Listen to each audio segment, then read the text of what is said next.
Yo, what's up, everyone? It's been a while since I've posted. Been a long journey. I've updated most of you along the way through live streams and so on.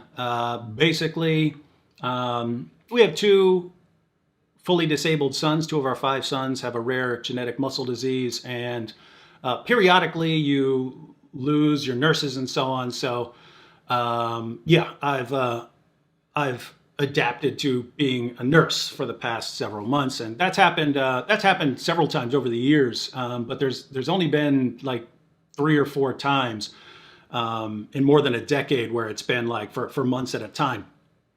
So yeah, I sleep during the day and I take care of my kids at night. Anyway, it looks like the nursing situation is getting back to normal.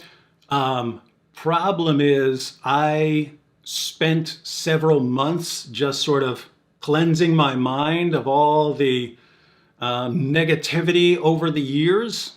I just avoided all of that for a long time, have not been looking at comments.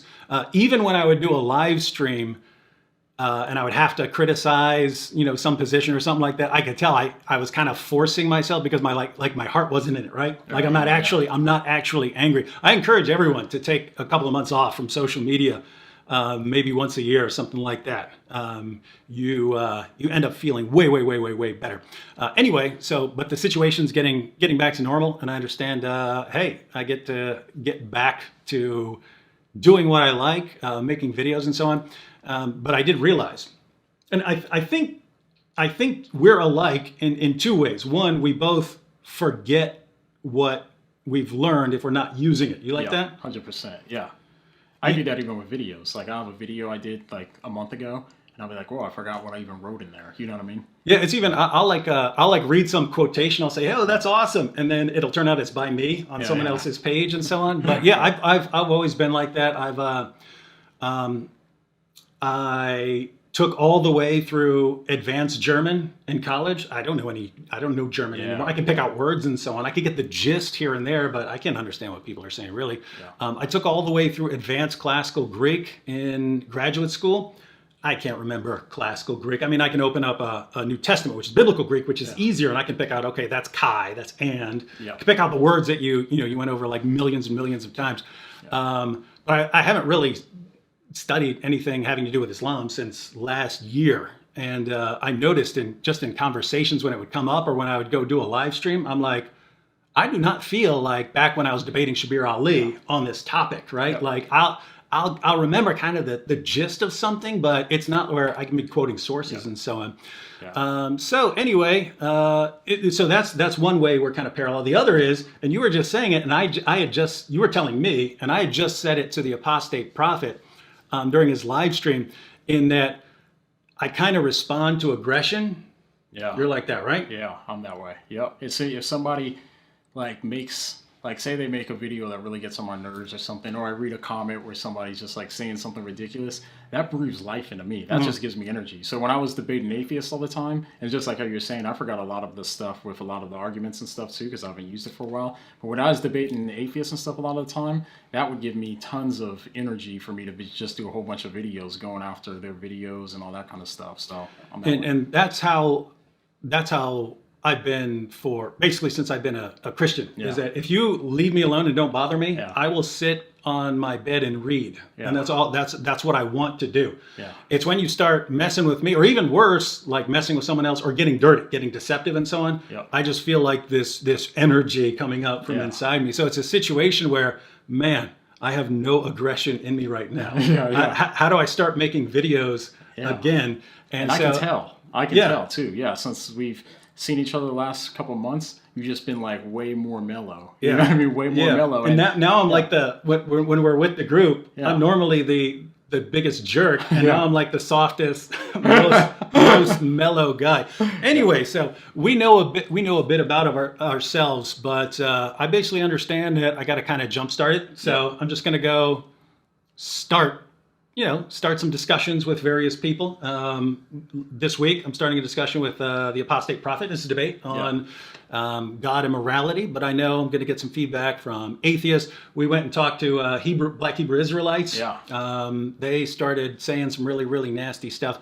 And 2 weeks ago, and then today, since there was an open invitation to come have a discussion with Shaykh Uthman here in San Diego, that's where we are right now, I decided to go down there, and it is interesting how I don't recall the references anymore. And it's similar to like a language, and it's like Kai, and if it's something I've used a million times, like Surah 929 or something like that, I remember that. But I remember I used to know the commentaries on all this stuff. Anyway, there is this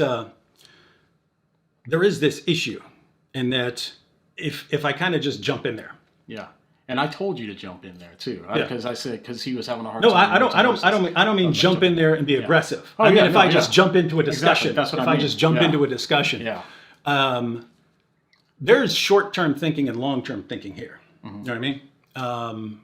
If I just jump in there, then obviously if I went and studied for 3 months and got back, and then things would go much better. But I'm also thinking, hey, if you're going to be coming out there every week for years, then I have tons of opportunities for discussion. So this is where the disagreement comes in, because 2 weeks ago, I was the nicest I've ever been in my entire life. And everyone, David, why are you so weak? Why are you so weak? Well, I'm thinking hey, I mean, I want to try to get along at the beginning. I understand, guys, I'm not saying always be like this.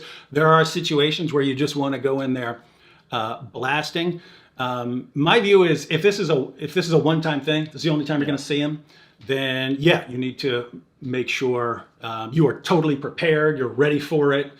If you tell me that you're going to be somewhere every week for the foreseeable future, then I can jump in there, and it's kind of fun. But he did everything you said he would do. Because I'd only seen one video of his. I saw his debate challenge to Christian Prince, so I haven't gotten like a read on him. We got to see some of last time 2 weeks ago. Got to see some of his. Where most of the time I was just sitting there listening, but got to see some of the tactics he used. And so the question was, what other tactics would he use this time?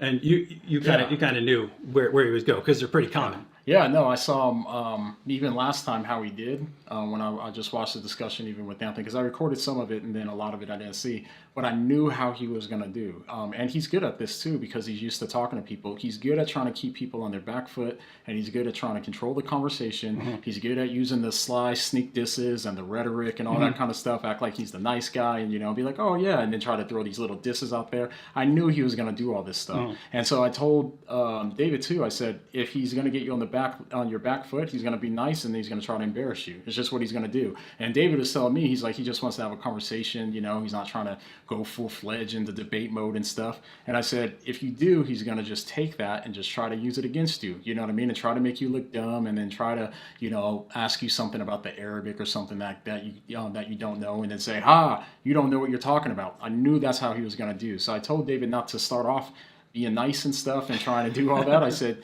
go there. I can't help it right now, man. And then David's just it's like I need a bunch of interactions and then a bunch of mean, nasty comments and so on to get myself kind of go. It's like a fighter, right? If you got a boxer who hasn't boxed in a while, you just kind of you got to jump in there and start and start swinging and taking some hits. And I disagreed with him, but he decided to take his approach, and so I said, "All right, you want to get, it's. I mean, no, I agree. I agree with you long term. It's just we were talking to Muslims afterwards. We were talking to Muslims afterwards, having a discussion. There are a lot of cool Muslims there, and so guys, keep in mind, I'm not the.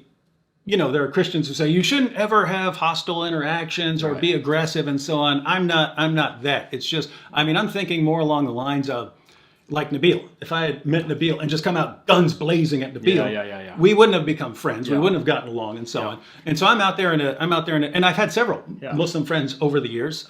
Several of them have left Islam. And so I don't know out there who I could get along with and be friends with. I don't know enough about Shaykh Uthman. I kind of like him. We're learning his tactics and so on, but I respect people who stand out there and put their views out there and so on, and are willing to accept all challenges and so. But it's this discussion that we had. So the idea was last time we were there, we took some tracks. I took some tracks. And so today I was coming back to ask some questions about the tracks. We only got through one of them, but we knew he was going to try to divert. You said it ahead of time. He was going to try to divert before we ever got to the track. And I don't know how long. We'll have to take a look at the footage, but it was like an hour or something like that on side issues. And what about this? And let me clarify this. And do you condemn Sam Shamoon? Yeah. And so that's a good rhetorical strategy that he has because he tries to it's keep popular. Exactly. It's popular. And so he's going to try to take control, trying to say, hey, do you condemn Sam? And do you approve of this? Because he's trying to cause the division between everybody. You know? Yeah, and then the videos will be David Woods slams Sam Shamoon and so on. And so that's why they love to do that. What they don't realize is, I mean, our guys don't seem to care as much. We all make fun of each that other all the time anyway. What we say behind the scenes is way more brutal. So I mean, I just said, I think Sam is legitimately mentally messed up, like I am. Aha! You admit He's like, say it for the camera. Say it for the camera. And I'm saying, Sam will tell you that. We've said that in tons of live streams, that we believe we are misfits. We have, I mean, I've actually been in mental hospitals, right? So we understand we've got issues to work through. We understand all of it. We understand all of that. And we value honesty. Right? We could go out there and just deny it. You know, we don't really care if people use those things against us. And it's funny because then I saw he was doing that, and I'm like, well, let me just do it in reverse. So I said, it's like Muhammad Hijab. Right. I don't know if they'll post this. But it's like Muhammad Hijab. Muhammad Hijab. He believes that if you criticize his religion, he's justified in, going after your wife or any of these other Muhammad. things. Yeah. So it's that sort of situation where I didn't want to, because you wanted me to keep going with that, right? You wanted me to just keep blasting all of these guys, and I could have, and in the future, or pressing him on it, because he's trying to get you to say you disagree with Sam, and then you can ask him if he disagrees with a job, and so it's a situation where I kind of just wanted him to know we can do this too. I don't want to. I don't want to. I don't want to walk in there and go, look what Muhammad Hijab said here. Do you condemn him? I don't like what are you doing there? Right? I mean, I find that absolutely ridiculous. So anyway, so that took entirely too long. They get the kind of clips they want. They get the kind of clips that our side doesn't seem to care much about. I don't think Sam will really care. Again, we're way more vocal behind the scenes, but right now Sam probably thinks I'm the biggest sissy in the world, right? And anyway, so that was going on, but eventually we got to the discussion that I wanted to have, which was just. It's funny because I was going to go through all these tracks, and then we spent the entire rest of the time up until he had to go talking about one track. And it was just a couple of passages, and something I thought would take like 10 minutes to go through this one track, and then we go on to the next one, and it took the entire time. And so it's basically, it was actually very interesting. And I started off really nice. I started sort of sparking up by the end. It actually felt good. Back in your I started feeling like the Dizzle. And not like super nice reading all not day. Like David. David. I need to come up with names for the alter egos here. But so it just started. I'm asking some simple questions, and then stuff that I thought should take 1 minute turned out much longer. But it was cool because by the end, this was my impression. I'll have to go back and look at the footage, but we're about to post the footage. By the time you get to the end, I mean, he's throwing his own scholars under the bus. And it's not, I'm saying, hey, here's what the verse says. It really sounds like this. You're saying, no, you have to do all this research to figure out what it means, which doesn't seem like it's all that clear. And then when I quote Ibn Kathir, Qurtubi, and they're quoting other Muslim scholars, he throws them all under the bus and says, no, you have to go to a modern Muslim scholar. And this is really where we got to at the end, that this is really messed up. That if Islam is supposed to be the religion for all people, and you can read the book and you're not going to get it, you're going to be wrong, and you can go to their greatest, most respected commentators of all time, and you're still not going to understand it, and you basically have to go to Shaykh Uthman or some scholar that's approved in some way, and that's where you have to go for information. And so it's like I have to have a lot of confidence in that person, right? Yeah, I have to say, wait a minute, I can't learn this for myself. I have to put all my trust in you to tell me the truth about these things. Why should I believe you? Why should I trust you? And because we're not like that, right? I want to know what the documents say. I want to know what your sources say. And then I want to see if you're lining up with your sources, and if you're not. And that's something interesting that was happening. He was acting like the Quran is so clear that once you know the background, then everything falls into place for the scholars. And so I quoted, but this was towards the end. It took a long time. It basically took a long time of him talking for me to actually get to where I wanted to go, that I thought it would take 10 minutes to get there, but it took a lot longer to get there. We actually got to the point where he's saying, no, all the scholars and so on, they all agree on this stuff. And so I start quoting the sources, and they're talking about scholars, and scholars are giving a bunch of different positions, and none of them agree with his position. And that's when he had to throw all of them out. And no, you have to go to a living scholar. You can't go to all these classic Muslim scholars. And notice the reason was that once you go to the classic Muslim scholars agree with me. That these things are hopelessly confusing, and that these things aren't condemning violence in the way they're saying. Holes in the narrative. And so you can't go to them because they're agreeing with me. And so I have to go to a modern guy who's not going to agree, who's not going to actually correctly represent the sources, and is going to be totally out of line with classic scholars. And I have to listen to a guy and just trust anything he believes. And that was kind of the problem. Again, it took a while to get there, but again, it's only my first full discussion back. I said a few things 2 weeks ago, but first full discussion back. I think next time I'll be a little better off, because I'll have a little bit more aggression. As long as I toughen you up. Well, you should start jumping in there with some stuff. I wanted to. I just was filming, so I didn't want to take over. That's how I feel when I have a camera. I'm like when we're with the Hebrew Israelites. I normally keep my mouth shut. You should jump in there, and again, I want to spot the possible Nabils or the possible friends. No, they don't have to be converts and so on, but it's basically, if I can get along with you, I want to get along with you, and we can still have discussions. We're not gonna avoid issues because we don't want to offend each other. But I believe that long term, I didn't come out blasting Nabil with, Aisha and stuff like that. I got to the point where I was blasting him with Aisha and the sex with captives and so on. By the time we got to that, we liked each other. We were friends, right? We got along. And so we understood, hey, I've got your best interest in mind. You've got my best interest in mind. So when I bring this up, it's not because I hate you. It's because I think you need to know this and need to be able to account for this. And so it's, guys, I'm all for being aggressive. I'm all for just crushing your opponents in certain situations. Me, especially at this juncture in my life where I'm not. He's softening up at his old age. I think it's just like being totally cleared out of all negativity. No, there's no negativity, man. I spend every night with my disabled kids in the room with them, and then, for when I wake up, I go to the gym, and I've been working out. I'm down about 60 pounds now. Looking shredded. And I'm going further and so on. So it's just been this total you feel totally different mentally and physically. And so this is like the best I've felt in my life. I've never felt this good right now. And so I'm walking around all day thinking about how good I feel. But I understand it's not really me. You know what I mean?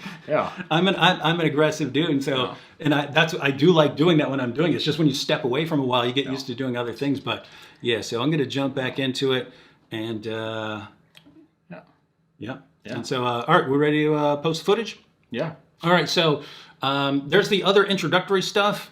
I'll probably only post it if they mess around and misedit it and so on, because you can cut things out and so on. But basically, I don't care what they do with that footage, and as long as they don't misrepresent things. I want to post the discussion about the tract, and if you've got some time, go ahead and watch that till the end, and watch. By the time he has to leave, I think that was where he was kind of in trouble. yeah, you stop making sense to me, at least my perception. I can only go off my perception, but I even asked him a few questions about what he meant by clarity because it just didn't seem to make a whole lot of sense to me. Yeah. And David was going down that same path, and then he was just kind of wrapping it up. Not to say that he was trying to run or anything like that. I don't know his intentions there, but he was in trouble, I think, at that point. Yeah, and so it is interesting because we're pointing out, hey, the Quran claims to be clear. It isn't so clear once you know the background. Well, why do your scholars have these disagreements? Who aren't clear. Yeah, don't listen to those scholars. Just listen to a modern scholar. Yeah. And come on, we all know that modern scholars are not going to agree on these issues. But anyway, here's that discussion. I do not know how long it is, but we got the footage loading. So talk to y'all soon. Dizzle's back. It's gonna take a few weeks to get some momentum going, but I'm gonna pick some small, calm fights with a bunch of different groups. And I'll be back pretty soon. In the lion's den. All right, basically, grew up in a West Virginia trailer park. You know what I'm saying? You recording? Yep. You getting this? Yep. You see a red dot? Yep. So, there's one thing that concerns me in life. Basically, I grew up in a West Virginia trailer park, drugs everywhere, violence everywhere, end up in prison, end up in mental hospitals, become a Christian, get out, move to the Bronx, live all these years in the Bronx, and all kinds of stuff happens, and the result is that it kind of makes you invincible. Like what can anyone do to me, right? But the one thing that concerns me is that all these years, what if in the future, at some point, I get popular, so popular that I start worrying about what happens? You know what I mean? Do you ever get that concern? Like, you've been poor, we've been poor, and, we had no place to go but up. What happens if we're not poor and everything is going well? Do we then get soft? You know what I mean? Yeah. Do we get soft when we have a lot to lose? Yeah. It's easy to be tough when you got nothing to lose, but what happens when you got a ton of stuff to lose? You know what I mean? Yeah. That's what concerns me. So anyway, bottom line is, some days you just gotta roll up on the dawah booths and give everyone an opportunity to saw your head off if they want to. So these guys seem pretty nice. They're not gonna saw anyone's head off, but other people hanging around might want to, no? I mean, we are showing up with two of the main cast members from Islamicize Me, so we're gonna see what happens. Now, let's go find Shaykh Uthman. Hey! How you doing, man? How you doing, man? Where are your buddies today? Which one? Oh, there's a bunch of lazy bums. Can't get them out. See, I actually like to travel, so I like jumping up. I'll even tell you the situation here. So I took some of your tracks last time. Nice. I don't even see them. Except for that. So I took some of your tracks last time. Nice. I read 4 or 5 of them. Nice. And I was about to make, not quite, but you never know what might happen. You never know. But I was about to start making a video, Right. video response, like, hey, I think this is really, really wrong. Okay. So I'm gonna start making a video response. Right. And I'm like, what the heck? There's a sheikh on call. I could go run it Come by on the down. sheikh. There you go. If he can get, if he responds to it, then maybe, why not? I don't want to make an idiot out of myself. There you go. But if you can't respond to it, then, then Maybe I know I got somebody else something. can. Yeah. So anyway, I read these 4. Oh, good. Allah guide you with them. The one I wanted to make a video about was in here, and then I thought, well, I'd ask you a bit. Right. But I think I had a couple more objections about this one. No, we'll go through them. They shouldn't take Take it. Go terribly for long. it. Go for it.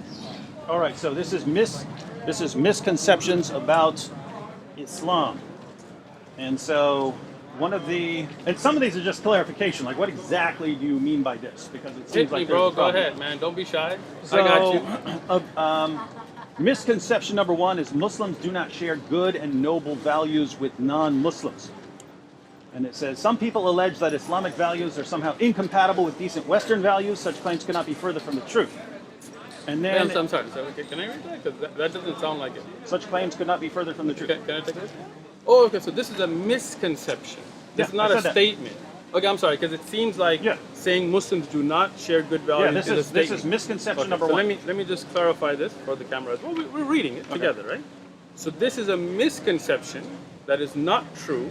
That some people, maybe Islamophobes or those that have some kind of hatred, say that Muslims do not share good and noble values with non-Muslims. That is not true, right? Some people allege that Islamic values are somehow incompatible with decent Western values, right? Yeah. Such claims could not be further from the truth. Muslims cherish noble and universal values such as being honest and just, such as keeping one's word, allowing freedom of religion, respecting parents, relatives, neighbors, and the elderly, being charitable, generous, and looking after the poor and needy, not lying, cheating, swearing, or backbiting anyone. Muslims are required to contribute positively towards society and to always conduct themselves in the highest moral and best action. All right. All right, so Thank you for the dawah. point of confusion here was Muslims cherish noble and universal values Sure. such as, and then it says allowing freedom of religion. Sure. So this is any sort of Westerner who reads that would think that Islam has freedom of religion as a universal value. So then, noble and universal values such as What's your freedom of contention? religion. Well, I'm thinking of things like death penalty for apostasy. So Sure. you leave Islam, you convert Sure. to something else, and you get put to death. So Sure. I'm saying when someone who's walking by here and takes your track, takes a look at that, Takes my trap. take Come track. on, We Dave. call these tracks. Track? These are called tracks. What's the track? TRACT, tracks. Oh, tracks, That's what they're okay, called. that's We normally think of, I mean, as far as Christians handing them out, we normally think of pamphlets as something thicker, and then tracks as like a one folded. We just think of sharing values, but okay. So Yeah. so go ahead. So let me explain something to you. Okay. When you talk about first thing, the idea of religious freedom, okay? In the time of the Prophet Muhammad sallallahu alaihi wasallam, peace and blessings be upon him, were there Christians and Jews that lived in Medina, lived under the Khilafah, and were able to pray, have churches and things, or no? Yeah, they ultimately became dhimmis, but I'm more Sure, I'm more sure. thinking of we understand the dhimmi status and the jizya and so on. I'm more thinking of Sure. polytheists or atheists so let- because anyone here who hears universal value, Sure. freedom of religion, Sure. would think that there is no death penalty for leaving Islam or something like that. So that's what I'm wondering. Let me clarify for you. I got you, Dave. So, first thing to understand when you talk about universal freedom of religion, we need to understand what that encompasses, right? So, for example, when you had the Spanish Inquisition, right? You know about the Spanish Inquisition? Yeah. Okay. So when the Spaniards came, they didn't allow people to stay Muslim, right? It was either you convert or die, right? Come on, David. Don't try to deny it. You're on tape, bro. Some cases, Go no. ahead. We Spanish Inquisition. we condemn violence, but the point is, it's not part of the religion. That's what people do. I agree with which you, is exactly but what I'm I'm sure you'd trying- say about certain people. I would. But I would. But the Spanish Inquisition is an example of not allowing the people to practice their religion. True, that Either happens. you become Christian or yeah. die. So I wouldn't call that freedom of religion. Agreed. Right? In Islam, we don't have that. Even if you are a dhimmi or whatever, you have the right to keep to your religion. Nobody's going to force you to become Muslim. Is that right? Yeah, it is. So let's no, go I don't for think so. it. Okay, so why not? Well, okay, if you're in a Muslim country and you convert, So hold on. We're first talking about people are you free following- to convert? Are you free to leave Islam? Sure. Let me get to that. Let me get to that. I Take got that, all of you people who say that you should be killed. I don't know who those people are, but okay. I mean, you got All right, Ali Dawah says that if you Dawah leave says and you're spreading your unbelief, then you got to be put to death I in a got you, Muslim bro. country. Let me first explain this to you, okay? So, first thing is, here in America, right? Because you're talking about Islamic values, right? You're not talking about the Khilafah and Bay'ah, because those are things that you're trying to skip out on, which I'm going to make clear, okay? Hold on, I got you. No, I'm saying I understand it here. I understand it here. So, but no. you So said you're- universal. You're talking about Islam, right?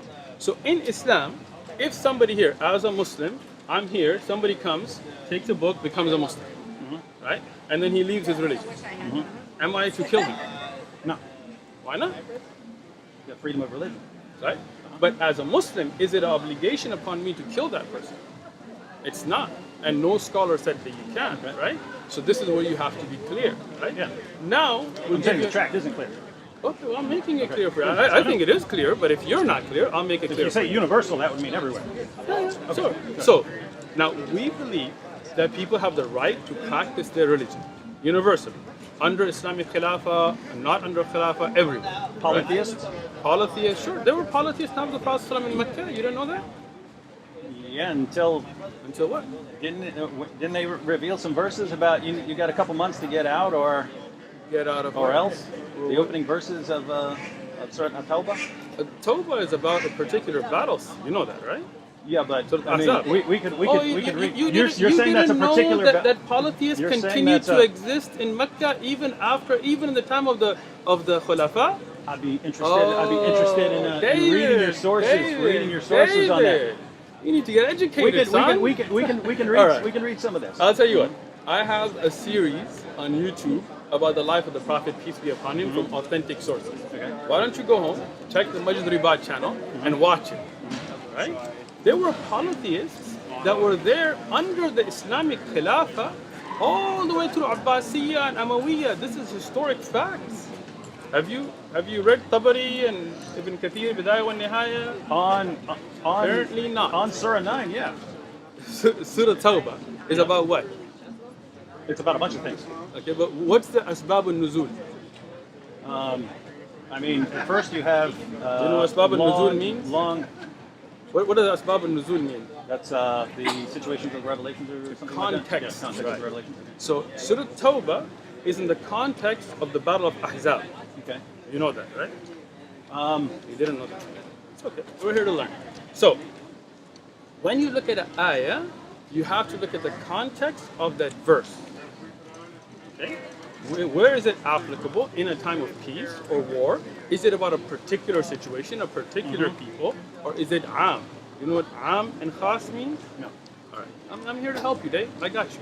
So it kind of seems like you're deflecting. I'm really not. Because it's a very simple thing. Are Muslims allowed to leave Islam in a Muslim state? I'll answer that, but first I want you to Because that's my understand- really only objection to that part. Because your question that came up from you was about Surah Tawbah, so I'm just trying to explain to you so you don't go the rest of your life with this misconception, making videos without being ignorant of what Am and Khas is, right?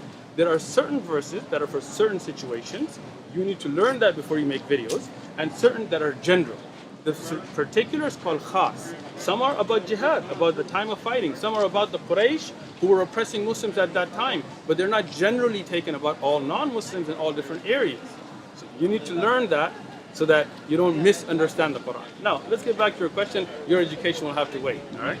So, now, when you talk about the hukm of murtad, the murtad, right? First thing which you're missing is this is not generally for somebody who leaves Islam. This is for somebody who's under the Khilafah, right? Like in Pakistan, for example, today. Okay, so you know that. So why are you confused then? I wouldn't. Right? I wouldn't say under the Khilafah, but I see that it wouldn't apply over here. In a way No. So let's take it at Pakistan, for example, or Malaysia, right? Those are Muslim countries. People that become Christian are not put to death. You know that, right? Yeah, we're talking about Islam here. We are talking about Islam. So we're talking about so when you talked about Islam, you said Muslim countries. When I talk about Muslim countries, you're talking about Islam. It's very simple. It's very simple. If anyone leaves his religion, kill him. But that and is I'm saying, that is do you under, kill someone for that is under al-bay'ah when you have pledged and there is a court system and a khilafah because that comes under treason. So if you have a caliphate, Yes. you have a caliphate, Yes. and someone is in the Muslim community, Who gives allegiance, okay. right? So a Muslim, let's say, Well, you're a Muslim, and Sure. then later on, And then let's you say- change your mind, Sure. and you decide to become a pagan. Sure. So here Does you- it apply there? Sure, so let me- death penalty. Let me clarify for you, bro. So, when you are under a khilafah and you give bay'ah, you have pledged an allegiance to the khilafah, right? At that time, then you become a murtad, meaning you leave Islam, but you don't tell anybody. This is between you. You just sit there and worship your own whatever at home. Nobody's going to kill you. Understand? But if you go out now under an Islamic khilafah, you give the allegiance and you start preaching towards other religions, right? Paganism, whatever. Religions who the khilafah may be at battle with. then this is taken as treason. And you know in America also treason can have the death penalty, right? Here, you will not just be put to death. You will not, this is where your misunderstanding happens, right? No, I know there are waiting periods and stuff depending on So which for school. first, and so they will on. speak to you, right? They will talk to you like, hey, why are you trying to cause fitna? You know what fitna is? Yeah. Tribulations in the land. If you didn't want to be Muslim, that's you, but now you're trying to cause a problem within the Khilafah, right? Just like in America, let's say tomorrow David Wood gives allegiance to Daesh, ISIS, right? You give, now FBI is going to come talk to you, bro, what are you doing, right? And you start posting about them and you start supporting them. Now you're going against the government. Now you'll be arrested. You could get the death penalty, you could be arrested, you could be sent to Gitmo, whatever else would happen. That is how the irtad laws work under that circumstances. But like I said, if you're a Christian and you're living in the Muslim land, you have the universal right to practice your religion as Islam has protected. And a polytheist as well. Sure. And like Hindu. I just told you that right now you have so many Hindus living in Pakistan, living in Malaysia, even in Saudi, right? Even in the Middle East, you know that, right? Nobody kills them, nobody's stopping them from in Dubai now they got Hindu temples and stuff. So you know all this. You're just, I don't know, maybe you're just trying to play this, I don't. I distinguish between the religion and what people do.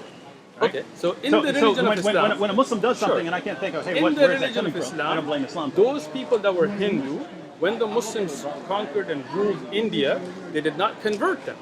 The majority of India stayed Hindu. They were not killed, they were not converted, they were given the right to practice their religion. And that is what Islam teaches us. We cannot force anybody to become Muslim, and we don't tell anybody, hey, either if you're Hindu, either become Muslim or you die. No Muslim agrees with that. Oh, actually, there's a point on that right here that we'll get to. I had a question about that one as well.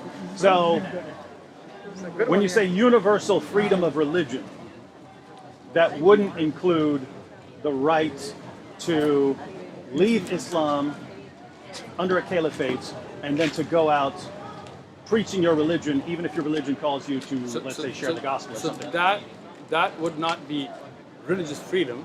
That would be considered causing a fitna, a tribulation within the Khilafah. And that would be tried under treason. But you could say that of anything. I mean, you could have an American ruler who jumps up and decides, hey, spreading Islam, that's treason. Yeah. And I wouldn't call that freedom of religion. Take it up with that American leader. But let me there explain are some qualifications something. here. So let me explain. That's all I'm saying. Sure. What you are confusing in your mind is the difference between freedom of religion and treason, right? So if tomorrow America said that whoever follows Daesh's version of Islam, which I don't agree with, right? I don't agree with what they say. But if a government says that if you follow that, we consider that treason and you will be arrested and put in jail or possibly put to death and so on, that has happened and could happen, and we wouldn't say that you don't have the freedom of religion, right? Even today, if somebody like David Wood stands up in Balboa Park and takes the Daesh flag and says that my religious beliefs are that Daesh is correct, you would be arrested. Would you say we don't have freedom of religion in America? I would say it's clearly not universal freedom of religion. Okay, well, I think you need to have a talk with, some kind of lawyers here, because people consider that not to be an impediment of freedom of religion, but rather something against the state. I would just say that So, if you're raised as something and you conclude that it's false and you want to share your new religion, that seems like that would be freedom. So- that would be like the bare bones of So freedom of religion. So if you would don't have that, it would again depend on the situation, the place, the Islamic judge that would take it to court, that would have that discussion, and if it is seen as irtad, then that hukm is there. This is what we mean. I hope we're clear with it, inshallah. we are clear. I Next. think this needs to be clarified. I think it is clear. I think your mind had some misconceptions, but go ahead. Yeah. Let me put it this way. Every person walking down here who reads that, if they believe it, they would assume that you're free to leave Islam. I think you're making an Universally. assumption. I don't think I am. You are. Have you talked to everybody? We could ask like 50 people who walk by, hey, what do you think this means? I'll tell you what. Why don't you get to your other Yeah, we points first? just got two more here. Go ahead. Okay, so point 3. So this is misconception. Number Yes. 3. Islam permits terrorism. And the verse that's used, I'll go ahead and read the line before it, Go ahead. says the Quran clearly demonstrates the seriousness of killing an innocent person and emphasizes the value of human life. Good. Yeah. Surah 5, verse 32. if anyone murders an innocent person, it will be as if he has murdered the whole of humanity. And if anyone saves a person, it will be as if he has saved the whole of humanity. Excellent. And there's quotation marks. There's no dots there. Do you believe that is two questions. Do you believe that is an accurate quotation of that verse? Okay. And two, do you believe that the meaning is represented correctly here as far as the context of the passage in the Quran? Because you got the story of Cain and Abel right afterwards, and then you got sort of lessons drawn right after that. So I didn't make this flyer. Okay. I just want you to be clear. I don't know which translation or how they're using. None. But, I'm sorry, what? This can't possibly be a translation. It's got to be some translation. I mean, it's not in Arabic, right? They left so many things out of that verse but again, they could call it a paraphrase or something like that. So, but that's not what the verse you says. know, and I know there are also paraphrased Bibles. I have one at home that paraphrases meanings and the verses throughout the Bible. You know that, right? Yeah. So if they're using something like that, that's up to them. But what about this ayah? What problem do you have? Does the Quran not forbid killing people here? Not in a way that would condemn terrorism. So let's look at Arabic.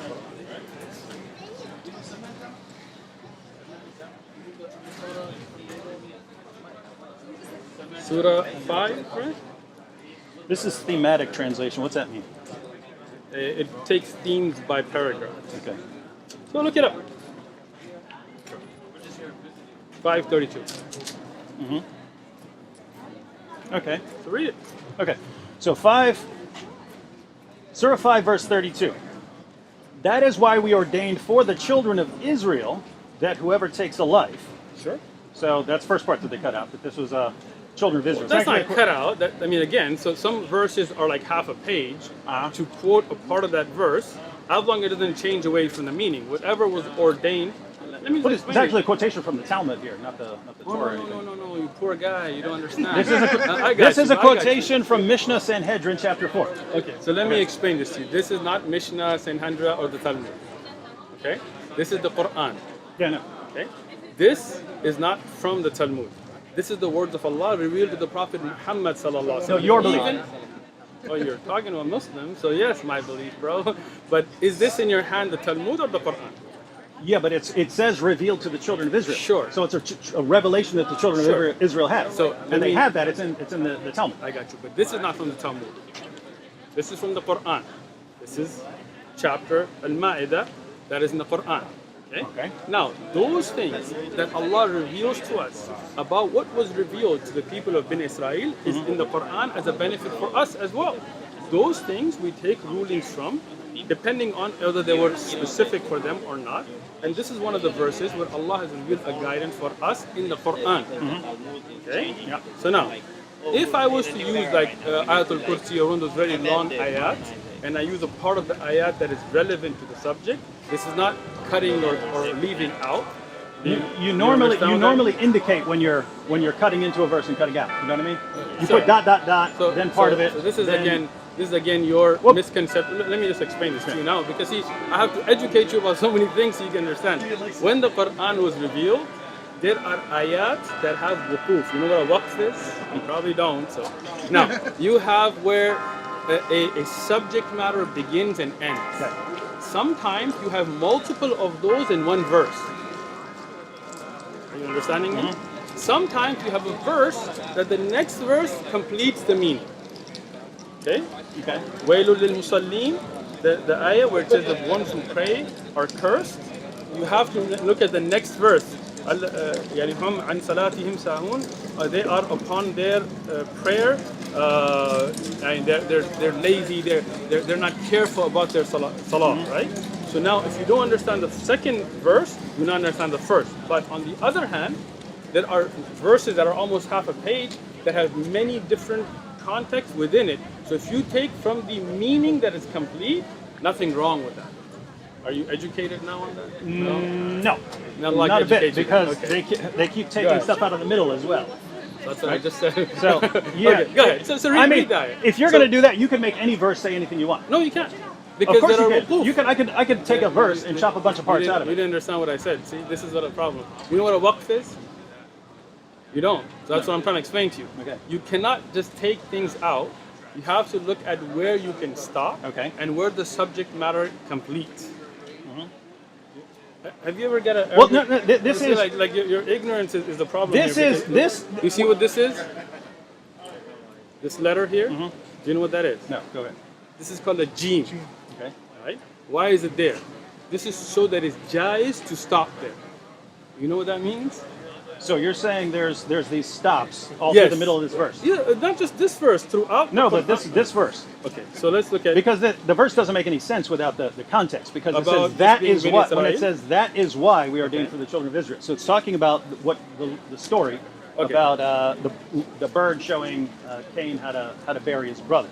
Sure, Right? but the fact that Allah forbid killing man and put the sin of killing Yeah, one that- person... that's fine. Let It's me the finish, exceptions let me here. finish, Go ahead. Let me finish. That there is not related just in that context. Mm-hmm. That hukam, that if you kill one person, it's like killing all of mankind unjustly, Mm-hmm. is going to be applicable till the day of judgment. By the way, do you know where that came from in the Talmud? I'm not saying I do this not. came from the Talmud. Okay. I'm It's glad you're interesting not. because it's actually a commentary on the story of Cain and Abel. Okay. It wasn't supposed to be revelation. In it the was Talmud you're talking about. in the Talmud. It was a commentary on the story of Cain and Abel. Okay. And the reason the rabbi said this was he said that when God says your brother's blood cries out to me from the ground, Okay. blood there is plural. So it's your Okay. brother's bloods cries out to me from the ground. And so the rabbi who's commenting on it, he says this is how God is telling us that it's not just the person you kill, it's all future generations of that person. It's all of his blood. It's not his blood, it's all of the bloods of his future descendants. So it's actually a commentary from a rabbi in the Talmud that ends up in the Quran. But all of that is not the point here, right? So you're saying... So again... No. Let me just read the verse. We'll talk about the parts that are cut out. Go ahead. I understand that you don't always need to quote an entire verse. Right? Okay, good. But- At least you're clear there. Yeah. When it says, so that is why we ordained for the children of Israel. That part gets cut off and starts here, right? But then, notice, whoever takes a life, and then we have, unless as a punishment for murder or mischief in the land, that part gets cut out. It will be as if they killed all of humanity. And whoever saves a life, it will be as if they saved all of humanity. Okay. So that's kind of problem one, is this verse is allowing killing people for certain crimes, namely murder, or for spreading mischief in the land. So notice, they cut all Sure. of that out. They didn't. But let me explain it to you, because you apparently don't understand how translations are done. So I will explain it to you. Okay. So what does it say here? من أجل ذلك كتبنا على بني إسرائيل. So we ordained on Bani Israel إنه. Now you see the wow here. So anyway.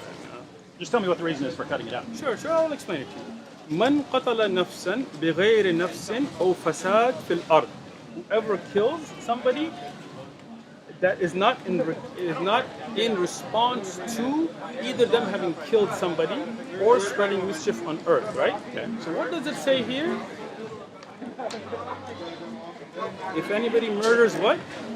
Innocent person. An You're innocent saying it's a person. paraphrasing. Yes, The not yes, that. yes, yes. Okay. And innocent here shows that this is not general, that if it's for a crime, then that would not be included here. Okay. Now you're clear? Yeah. So there is no cutting.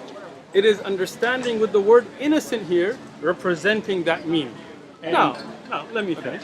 So, like I said, there are, when you translate from one, and that's why we always keep the Quran in Arabic, to know the original text, to always look at the original verbiage, right? When you translate, everything has to give the meaning, right? So, whoever translated that saw that the word innocent would then take away those that were guilty of murder or causing terrorism or whatever else, fitna in the land. So they translated it with the word innocent there. Okay? And as I said, I don't know which translation they're using, but they did not cut anything out. That's the way they understood the verse and translated it.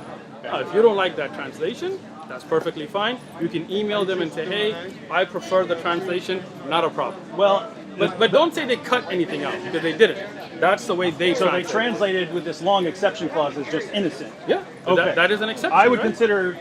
I would say you need to put something in there to indicate that you're putting it out. Otherwise, people think they're getting a direct quotation. let me explain this to you. Well, I haven't even gotten to the point yet. Hold on, bro. About the innocent part. I thought this was the point, but okay. So when you have translations, we have like Mohsin Khan, who is a very literal, exact translation. For each word, he puts like 3-4 letters in, right? Then you have Sahih International, you have Dr. Mustafa Khattab, you have others who took to be more the meaning of the verse, because we always remember, if you want to get the original as it was revealed, we have it in Arabic. Unlike the Bible, which the earliest manuscripts are in Koine Greek, not in Aramaic, we have the original Arabic. So if you want to go back and research the meaning and the depth and the exact wording, you have it. But if you want to look at it in English, we always say this is the meanings of the translations to give you the gist of the Quran. Okay. So if you prefer a different translation, I would, I didn't publish this. Again, but that's- feel free to message the one who published it and That say, is hey, not the point. Is when you take it in these two verses together in context and how people understood them. you're I'm getting a assuming very people different understood message. it. I know, because you have a bias in your mind in understanding, unfortunately. Right? We'll see. We'll see. Okay, go ahead. So you have verse 32, Okay. and then we have verse 33. Okay. Right? And again, this is quoted to show that Islam doesn't allow terrorism. Sure. Says, indeed, in the translation you guys are handing out, indeed, the penalty for those who wage war against God and his messenger Yep. and spread mischief in the land Yep. is death, crucifixion, cutting off their hands and feet on opposite sides, or Excellent. exile from the land. Yes. This penalty is a disgrace for them in this world, and they will suffer tremendous punishment in the hereafter. Excellent. As for those who repent before you seize them, then know that God is all forgiving, most merciful. All right. Good. So the very next verse talks about killing people for certain For penalties. Certain penalties. For what? There is making war. There's the crime of making war against God Allah and His messenger. and his messenger, and for the vague crime of spreading mischief You in the said the land. vague crime? I say vague But crime. you just added that into the verse. No, I said Does no. it I'm, say vague? I'm saying it's a vague crime. You're looking at the verse and adding your own word in. David Okay, Wood is there you saying go. it's a vague crime. And I say because- that because, because David- Iran just executed Thank a man, you, and the David crime was Wood, this. for ending your anyway, whatever you want to say. So let me just explain it. You're saying it's vague because you're ignorant, and I don't mean that as an insult. I mean that as a advice, because you don't understand tafsir of what fasad fil ard means. But let me finish. I know the historical background. If you're going What to is talk it? about What is it? Is that the one where the guys came and they converted to Islam? And that isn't. I have read that in the commentary. Which And, commentary did you read? You're saying that's not the background. The guys who came Let from me- let Yukul me and ex- Muhammad told them to that's- drink some stuff, that's- and then they killed a guy, and then they had to be that's slaughtered, and one their eyes hadith. were burned out with nails. That's one hadith about Okay. a people who tricked the Qurra and took them and massacred them and murdered them. But fasad fil ard has been explained by Ibn Abbas, by the companions, by the Prophet ﷺ. One of the things is banditry and rape. Are you paying attention, or are you I agree. doing something? Okay, good. So it's not vague at all, because if you looked at the tafsir of it, the explanation of it, which David Wood didn't take the time to do, that's why he thinks it's vague, then you would have known that there are particular crimes that bring these punishments. And they are not regular crimes. They are when you, for example, rape and pillage and massacre people, then no doubt that you are no longer an innocent person. That's not terrorism. If we say, for example, if you kill somebody in Texas, you'll be put to death for killing somebody, we don't say the state of Texas is a terrorist state. That is a punishment for a crime. Yeah. Okay, so it's not vague. I You get just don't all know of the that. context of it. All right. So this is the commentary of Ibn Kathir here. Okay, excellent. So Allah said next, the recompense of those who wage war against Allah and His Messenger and do mischief in the land is only that they shall be killed or crucified, or their hands and their feet should be cut off on opposite sides, or be exiled from the land. Okay. And then we have the commentary. Wage war mentioned here means oppose and contradict, and it includes disbelief, blocking roads, spreading fear in the fairways, and so on. So you have Ibn Kathir. So you paused there, right? Well, Keep he's going. listing the Right, things. right, You're right. opposing and contradicting Islam. But that's not all, right? Keep going. Right, it's not, you have, if I say that here are 10 crimes and you can be sentenced to death for them, you don't have to commit all 10. This is again your misunderstanding here because you don't understand how tafsir is done, right? When you do tafsir, you explain the crime and then you give other aspects that are related to it, right? In Arabic, that's why if you get the Arabic, there'll be a wow. You know what a wow is? Yeah. So there is wow and atf, right? So regularly, for example, if somebody disbelieves, are they to be killed? No. So that is not the ayah. This is not even about murtad. This is not even the hukm for murtad. This is not apostate ayah. You know that, right? Yeah, you got. I'm saying you Yeah, got some. yeah, You're correcting some people because Ali Dawah, when he was threatening the apostate prophet, Okay. He used this ayah? he used spreading corruption in the land. He used this ayah? He did not. He used spreading corruption You're in putting the words land. in Ali Dawah's mouth. Ali right? Dawah said, Okay, look. said people. Ali- No. Let me clarify what I'm saying. He said, I don't know where he's getting it if he's not getting Is it he from your here. sheikh? No, I'm pointing out. I'm pointing out that there are people calling for people's deaths. So if they're look. misinterpreting something, they're misinterpreting it in the same way I'm misinterpreting it, and they would Excellent. need to be corrected Excellent. much more than you would need to correct me. Excellent. So the idea here is Ali Dawah says that people like you who leave your religion and then spread it, causing corruption in the land, the Islamic death penalty would be applied to you. Sure. So he says that. So he's including that in there. But he didn't use this ayah.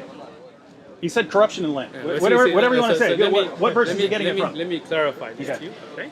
Because see, I don't know what Ali Dawah said. You're bringing this here. I'd have to watch his video and speak to him, right? But this ayah was, I guarantee you, was not the ayah he referenced. Spreading corruption, fasad fil ard, has many forms, many ayat, many ahadith. Which one did he use in the context? We can't discuss because I haven't heard it. But you, David Wood, are misunderstanding the ayah because this punishment is not for the murtad only. This has to do with banditry, as you were reading and then you stopped, right? And this is why this particular punishment of being crucified and so on is not the one for murtad. You know that, right? I'm saying you got Apparently some. not. No, because Okay. So- I believe that corruption in the land. Has many You different forms. spread corruption in the land because notice it gives a bunch of different penalties as well. Right. So I'm interpreting that as there are all sorts of different crimes you can commit, and there are going to be different penalties. And how would you know They for what all they crime they is would what- all. Sure. I think anything. And how would you know for which crime would you give what punishment? You go to the sources. Excellent. What sources would you go to? You go to the Quran, Hadith, and so on. Excellent. What hadith did you read about this ayah? None. I'm reading the commentaries. This is Ibn Kathir. It's not a hadith, right? Okay. It's a tafsir. The- What hadith? Like read from your English summarized translation here. The only one What I've hadith read does he was the give? people who come from Okay. Yukul or some. I think some said Urania. When and so they on. came, what did they do?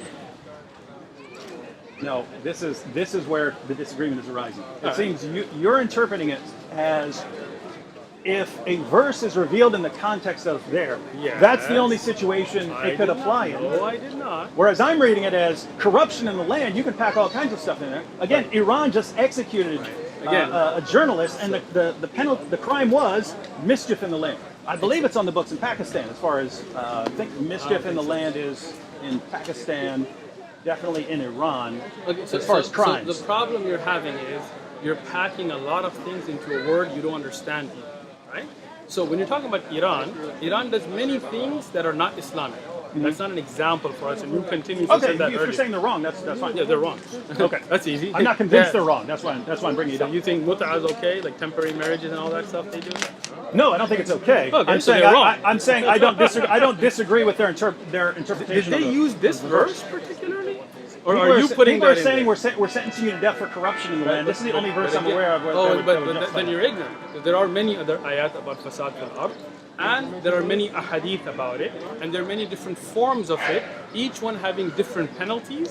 And when you wanted to understand that, get the tafsir called Tabari, for example. Tabari actually lists out the ahadith on this issue. When I tell you that you do need to look at the context of the ayah, this should be very easy for you to understand that when a certain verse is revealed, to look at the context is important. But also the ahadith that explain what type of fasad will have what punishment. That's why we have books on hudud that explain that if, for example, you're causing corruption by playing music in the street, nobody's saying that you should be killed and crucified and cut. Even though that can be technically considered fasad, you're throwing rave parties or whatever, right? But if you take your not going to say ignorant. What's a polite word? I don't want to be rude to you. Uninformed way of Get it from Ibn understanding. Kathir and so on. Well, but you don't understand it. He says wage war means Right. oppose and contradict. Right. And in other words, it can be all kinds of things. Right, but what are those things? Opposing So, and contradicting. read the rest of Ibn Kathir. Why'd you stop? He gives a long Read list it. of these Read things. it. Read it. He says You brought it up, he read says it. waging war means opposing and contradicting. But what does that mean, opposing? If I'm and opposing and contradicting, let's say you don't agree. if I'm opposing and contradicting Allah in a Muslim land with a caliph, So that wouldn't if fall you- into that? Not necessarily, right? So it depends on what you're doing and how you're carrying it out. For example, when certain caliphs made certain rulings and people disagreed, even amongst the Sahaba, right? There were companions. I'll give you an example. Uthman ibn Affan, are you paying attention or you're zoomed I am. out? Okay, good. Uthman ibn Affan was a Khalifa, right? He was in Mina and he made 4 units of the prayer instead of 2 as a traveler.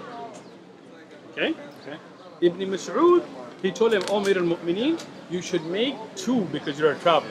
Uthman, he's opposing what the Caliph did. Uthman had his own deduction. He felt he was a resident, so he did. Now here, does that mean, because he's opposed the Caliph, does that mean that people are going to say you should cut him up and kill him? No. This is where you don't understand what fasad fil ard means, right? Fasad has many different forms. Some of them, you can have a disagreement with the Khalifa, not a problem. As long as you keep it respectful, you're not calling for killings and revolutions and things like that, no problem with that. And you see some of the companions, when Marwan was the Khalifa, I'm trying to help you so you understand the difference between different types of fasad. When Marwan was the Khalifa, some companion, when he gave khutbah, they got up in the khutbah while he's giving the sermon. And when he raised his hand, they said, may Allah destroy your 2 hands. Right? Why did you do this? It's a bid'ah. Right? Another companion, he held him when he wanted to give the sermons before the prayer in Eid. But that doesn't mean that they're killed. Okay? But if you're calling for revolutions, you're calling for killing, you're calling for assassinations, this is the kind of fasad you're taking people, as a hadith that you quoted and apparently don't understand, that you come, you're not Muslim, it's not about Islam and you're murtad. You take a people and say they're going to come teach Quran, and then you massacre a people for no reason, you murder and massacre people, then this fasad will bring this kind of punishment. Not all fasad. Are we clear? Yeah, but we haven't. Okay, that's good. not the disagreement. Okay, well I'm glad at least that cleared up. Yeah. So I think. Let me try and clarify the issue here. This is Dave schooling 101 today. Let me try to clarify the issue here. All right. When you're going to call for the death of people, seems like you should be pretty precise. We are. in what's Very. going on, right? Yeah, but then in the Quran, Allah's eternal speech, and He brags throughout the Quran about how clear His speech is. It is. Speech is very clear. And the speech is that you can kill, crucify, chop body parts off of, or exile people for the crime of corruption in the land. And then there's opposing and contradicting, which is how you would declare war on Allah. You're not. I mean, it's not like you're going up and fighting Allah, right? They're not opposing or contradicting. Let me explain it to you. Go ahead. I'll let you finish. So,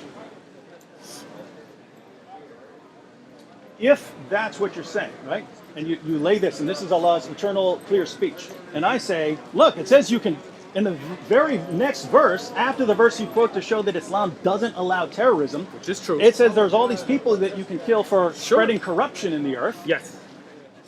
then what does that entail? Excellent. And your response is, well, you have to go to this, you have to go to that, you have to Yes. look into this. Yes. And just imagine a parallel situation, right? Imagine that Joe Biden comes out tomorrow, and he says, we have to, Stop terrorism. we have to. What does terrorism mean? Who's a terrorist? Let's say he says something anybody like. who you think the terrorist can be killed.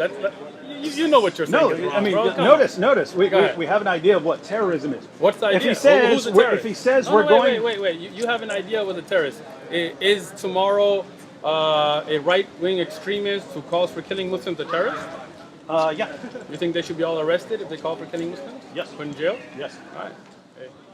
Be careful, you might get yourself arrested, bro. Take it easy. never called All for right. killing I know. anyone. I'm Yeah. just saying. Okay. So now, are there people that would disagree with you that that's terrorism?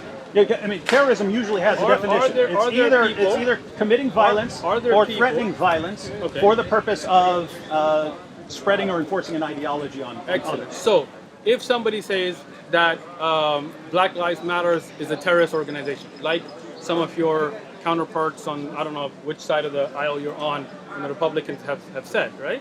So would you consider that terrorism? See, you're not clear. No, I'm saying I wouldn't say the organization. I would say if an individual goes and kills someone or something like that, or his threatens ideology, it. that's a terrorist. Or threatens it. That's true of Republicans. That's true of Democrats. So, Yeah, if so you if say the I'm going to go Proud murder you, Boys call for killing of, let's say, Hillary Clinton, that's a terrorist that can be arrested for lock her up or something like that, right? if you say lock her up or something like that, if you say That's in terrorism. defense, if you say she's committed a crime and she Okay, should be locked up, so- if you say we need to kill her Okay. because we disagree with her political views or something like Okay. that, I would consider that terrorism. Okay. Yeah. So, are there people that would disagree with you? Yeah, sure. Sure. So then it's not explicitly clear. Then there have to be laws explaining what is meant by terrorism. Because your David Wood's interpretation may not be David Duke's. That may not be, what's that, Farrakhan, and what's the other guy, Jackson? What's the dude, man? Jackson, the guy who... Farrakhan. Al Sharpton, what's Okay. the other guy? Jesse Jackson, right? Okay. Their interpretation of terrorism and David Duke's and yours are going to be different. Okay. So when we, as a country, say, hey, we need to condemn terrorism and terrorists need to be arrested, who is and who isn't a terrorist is not going to be clear from that. Okay. So when Allah says that fasad fil ard, then this is explicit, it's clear. But when you want Not clear enough, let me because there are people who are... let me explain it to you. Where you're speaking just like those so-called Quraniyun, just because they're ignorant doesn't mean that the ayah is not clear. Okay. So when Allah says "Aqimus salah," establish the prayer, that's an explicit verse, no doubt to its clarity. But how will you implement that? Will you pray 4 ayat, 4 rak'at, 2 rak'at, Fatiha, no Fatiha? This will all come in the hadith. That's why Allah says "Atiullah wa rasulahu." Do you understand or no? When Allah is explicit in the Quran, it's clear. It doesn't mean that every single thing that has to do with science or rulings or prayer or what invalidates wudu is all going to be an explicit ayah. When Allah says "Atiullah wa rasuluhu," right? Obey Allah and His Messenger. So that ayah then makes explicit that to implement this verse, you're going to look at the Sunnah. Okay? Just because you are ignorant of what the hadith are on this issue and how to implement it doesn't mean the verse is unclear. But the Quran should be studied. So if you, David Wood, want to understand the Quran, I'm offering you, sit down with me. I will bring you the original books of tafsir, not just what you Google online, which is a summarized English translation. Actually, Ibn Kathir, Tabari, Qurtubi, and we'll look at what actual evidences from hadith are about this particular verse, in which situation is it applicable, and then you will be clear, your mind will be set free with knowledge instead of ignorance. I'm not sure because Come on, man. You know in your heart, you're like, I should study this before I talk about it. I should look into this before I literally came here because I looked at the verse. The verse didn't line up. The verse didn't line up with what it said. Because I you look at the don't commentary know- of you Ibn don't Kathir. know. It says oppose and contradict and so on. First thing, you didn't read the whole commentary. Secondly, when I'm saying the hadith, the actual narrations about this verse, if you look at those, then you will know when it's applicable and when it's not. What is meant by fasad fil ard, just like when we say terrorism, what is meant by terrorism, then there are laws and there are clarifications, Patriot Acts and all this stuff that's then said, yes, the President Bush said, we're going to have a war on terrorism. Well, what's terrorism? Is the Israeli government a terrorist organization? If the definition you gave earlier, that you use violence for a political goal, then David Wood is saying the Israeli government is a terrorist organization because they use violence for a political goal. Everybody, David Wood is saying, from his definition, the Israeli government is a terrorist organization. Now, you're going to try to backtrack from that because you don't want those dollars that are coming in from the Zionists, right? I'm not aware of any Zionist dollars. Oh, come on. No. You may not be aware of it. Christians love me. Christians love you? Just to be clear, the normal definition of terrorism is not government. So government-sponsored terrorism is not considered I terrorism? believe I would have to consider the no. Look at the explicit clearness of terrorism now. So Hamas is a government, they're not terrorists? What about the Saudi government? When they do stuff, people call them terrorists. Keep in mind, I'm saying you have to judge it act by act. But you see exactly. Yes. Earlier you said you're the ayah is still not missing- explicit. you're missing Because the when point. I said, no. When I You're said you totally have to missing the judge point. it act by act, you were like, well, that's not clear.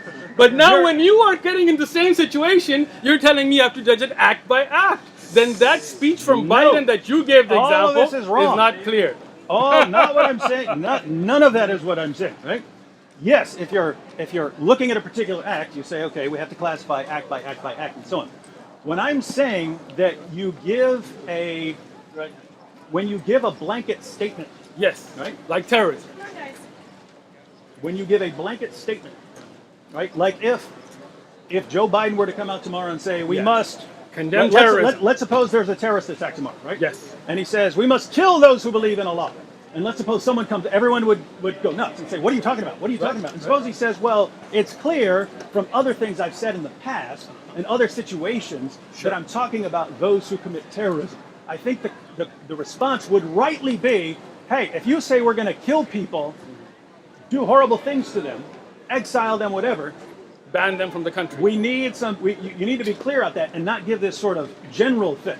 Right? So- terrorism is already pretty clear It's not. compared to corruption Because in the you land. just said we have to go act by act. So it's not clear. You're talking about the acts, I'm But- talking about the command, So the when ruling. President Trump said we want to put a Muslim ban, was that terrorism? Is it violence?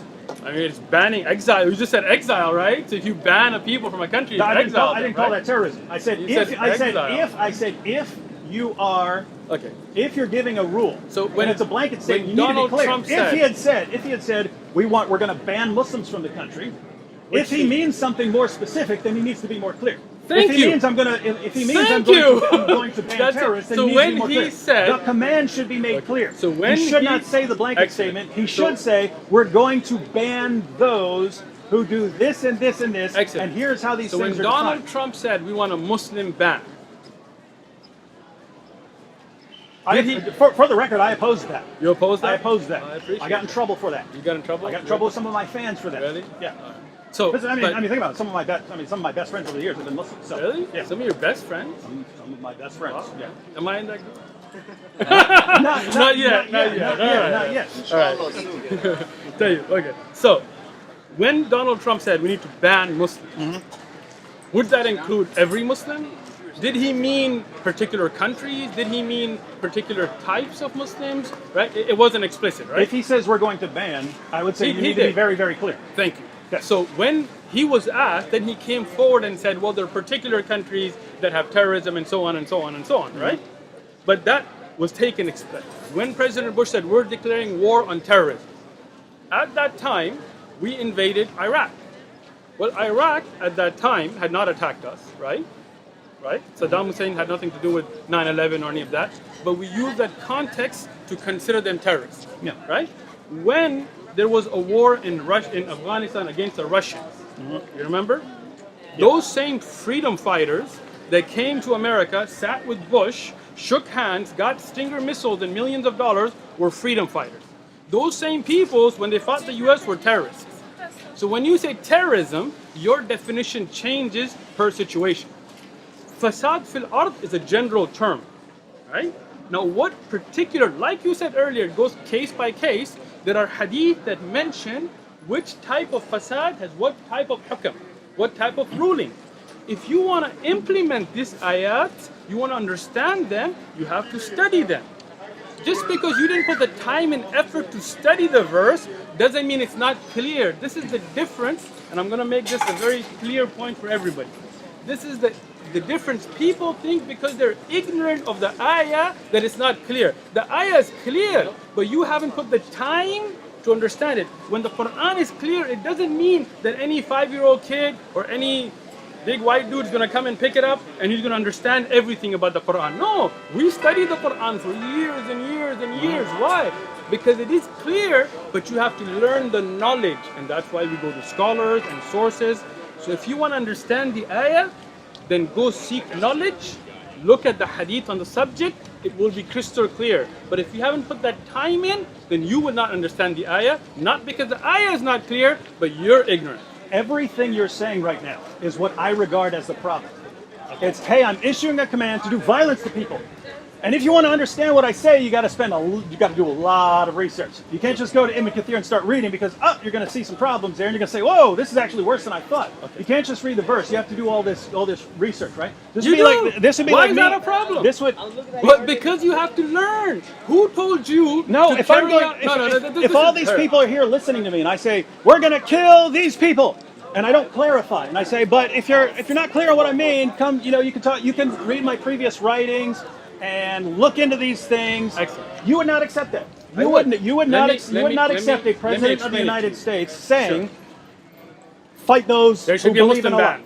No, I'm saying so. You take right. So Right? you're So- saying so you here- share with that. so Right? here- We're on the same page. let me But explain why that do again. why do we demand this level of clarity Sure. from a We do. political leader? We but have more clarity from Allah.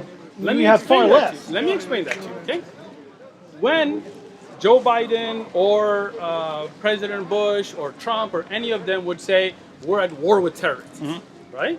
Now here, like I already explained to you, who is a terrorist depends on your definition.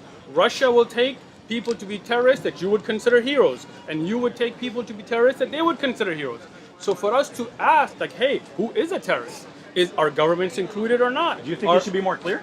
Sure. Okay, that's all I'm saying. I'm saying if once you're involved in slaughtering people, be clear and don't require tons of research. Because Allah could say it, right? He could say exactly what He means in the verse. Let me explain it to you. Allah could say, establish the prayer, Dhuhr will be 4, Asr will be 4, Maghrib will be 3, Isha will be 4, Fajr will be 2 sunan before that, 4 sunan before Dhuhr, 4 after Dhuhr, 4. Allah could say it. But then where is the majaz? Where is the beauty of the Quran? The Quran gives the hukam, the ruling. Now if you as David would say, can I pick up the Quran and read any verse and implement it any way I see fit? I would say no. The Quran is greater than the Constitution. How many clarifications do we write to the Constitution? It's deeper than that. It has things about the past, the future, science. It has things about rulings between husbands and wives and government. So all of that does require scholars. And that is why Allah says in the Quran, if you don't know, then what? Ask those who know. As'al ahlu dhikr. No, bro. Just because you don't know doesn't mean that I'm not going to school you today. No. Go and ask the people of knowledge. What does that mean?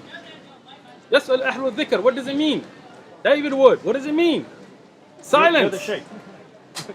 If I'm the sheikh, then listen to me. Why are you telling me? All right, listen. Because you So- again, so you here in the would Quran- never accept this from anyone else, I- right? So again- we take again, the I just commands, told killing you- people for spreading corruption in the I land. just told you. Fight those who do not believe in Allah. I've been commanded to fight people until they say there's no God but Allah and Muhammad is His messenger. That's in the Quran? No, that's the hadith, but Okay. you know that's authentic. I'm course, I talking believe about in talking about these general Sure. claims. If the Constitution of the United States was filled with all these claims about killing people who believe that, killing people who think that, so let killing me- people who leave this religion or Let me something like give you an that, example. Okay? and But- the but- response was, Sure. well, you can go back through history Yes. and figure out Yes. these other Okay, so the situations. You would Constitution- not accept that. You would never accept that. Let me show you how you accept it, not just me. Okay. The Constitution says in the Second Amendment, you have the right to bear arms. What does that mean? Can David Wood walk around with a rocket launcher here? No. Why not? Why not? Why can David Wood not walk around with a rocket launcher when the Constitution tells you you have the David Wood's against the gun rights? No, I'm just kidding. I'm just messing. You're good. You're good. Yeah, right. So, do you see what I mean? You have No. the right to bear arms. What does that mean? I understand. No. Answer my question, David. Yes, Please. I understand. So I understand all of this. You're is not just- answering my question. Why You're- can you're- David Wood? You're I'm not. You're not on I'm the same track. I'm yet. on the same track. I'm saying when you call. Yes. I'm not Okay. saying you can't have a law and then clarify. Thank right? you. There are piles Thank you. and piles of volumes. Thank that you. Lawyers have to learn. Thank you. I'm And as saying- ulama have to learn, scholars have to learn, because the Quran is deeper than the Constitution. So of course you need scholars. That's what the Quran tells you. If you don't know, David, if you're ignorant, yes, ahlu dhikr, go and ask the people of knowledge. And that's what the Quran is explaining to you. So for you not to follow which the scholars? Quran. Hello, a good question. I got you, bro. You think you got I'm this? saying because if What I, does the if I were to Quran go say? to, if I were to go to Abu I Bakr got you. al-Baghdadi, I got that'd be a you. different story, right? I got you. Who accredited Abu Bakr al-Baghdadi to issue a fatwa? Who Nobody? accredits anyone? Oh, you don't So know? other Muslims are going too. No. Muslim scholars have ijazat Okay. and asanid. I have them. Okay. If you want, I can show them to you, right? Where the scholars Do of you have Islam differences of opinion in ijazat. in the different schools and so on? Listen. You have differences of opinion, right? Listen, So- hold on. No, See, because there's a trying problem to jump the subject. Let me just explain who can give fatwa first, Okay. right? Because you're trying to jump right now. Let me explain. No, this to you're you. not on the right problem. Okay. So let me just clarify. I'll let you speak. You let me speak. When we talk about the Constitution, the right to bear arms, there are people that I know personally, including some relatives here, that believe you should be able to own any kind of weapon. And you should be able to walk around because this is a well-functioning militia should have any. If the government has certain weapons like rocket launchers, David Wood should be able to have it. And if the government can have military walking around with it, David Wood should be able to. There are people who believe that, right? David Wood disagreed with that right now on tape, right? So obviously the second commandment is not that clear. There's disagreement. So what happens now? You have laws, you have courts, you have the Supreme Court, you have different law bodies that look at the Constitution, look at the context of what the forefathers meant, and then they give their legal opinions. You cannot say the Constitution is useless because what does bear arms mean? No, just because you don't know the context doesn't mean it's useless. So the Quran is that deep that you, Which the one did never Quran kill the bunch itself of people? tells you. I'm sorry, Which one never killed a bunch of I'm people? speaking right now. I think they Do you mind? both did. I think they both I did. don't know what you just said, but whatever. So, when the Quran gives you such deep knowledge that it's not for kids to just pick up and read with an ABC. It doesn't. It's outside the Quran. Listen, go brother, elsewhere. listen. When the Quran gives you that deep knowledge, then it tells you with it that look, if you're ignorant, if you don't know, go and ask Ahlul Dhikr. What type of scholars you ask, right? Now I'm answering that. The Quran tells you, Ahlul Dhikr. What's dhikr? I just told you I haven't studied Islam since last year. So come and study then. Okay. Why don't you I'm learn try- I'm before try- you I'm try- make I'm trying objections? now, but I'm saying it's a no, problem. instead of objecting and coming and argue, study. Learn. Ahlul Dhikr are the scholars that know the Quran and Hadith because that's called dhikr, right? Of remembrance. So those scholars that give you evidences. Now when you want to give your opinion about a verse, if you want to make tafsir of that verse, it's not as easy as just picking up Ibn Kathir. This is like saying, I'm going to pick up some medical book and do operations on you. Nobody would allow that. You're like, why is science so complicated? Because it's deep. Right? So as that, the Quran is deeper than that. So you go to the scholars who have been given ijazat and asanid. And you don't know what that is, I'm going to tell you. In ijazah is when you study with me, and Allah make you Muslim and you can become my student, and you can study with me. And then I teach you, and then I say, you know what, now David Wood, now that all that garbage is taken out and you're clear and you've actually learned and you know what these terms mean and you know the verses mean, I'm going to write you an accreditation. And I'm going to give you a sanad, a chain of narrators, all the way back to either the author of the book or to the Prophet ﷺ, or in the case of the Quran to Allah. Now I accredit you. Abu Bakr Baghdadi, Osama bin Laden, these people are political figures. You should know better than to think that they can give fatwa. It should be people of knowledge, like Shaykh Uthman and those scholars that studied knowledge, that have those ijazat, that then go and give fatwa. So when you don't understand a verse, if it's not clear to you, it's not because the ayah is not clear, it's because you're ignorant. You go to the people of knowledge who can give you evidences, get the answer, and they will tell you, dear brother David, this ayah is not about any fasad. Because of this hadith, this ayah is about this type of fasad. And then it would be clear for you. Just a quick question. So if it's clear, that means people shouldn't be disagreeing on it, right? Muslims or no? No, Okay. let me explain Okay, that. go ahead. And you brought up disagreements. I gotta get going in a few minutes. So, No, now we got to zoom through. I got to get through one track. I mean, Can we Can I answer It's this okay. question? No, go ahead. Sorry. No, sorry. you brought up the same question, so let me explain it. It's okay. Sorry. Good. You Take brought him. up the same question. Relax. So when Actually- you have disagreements, it doesn't mean that something isn't explicit.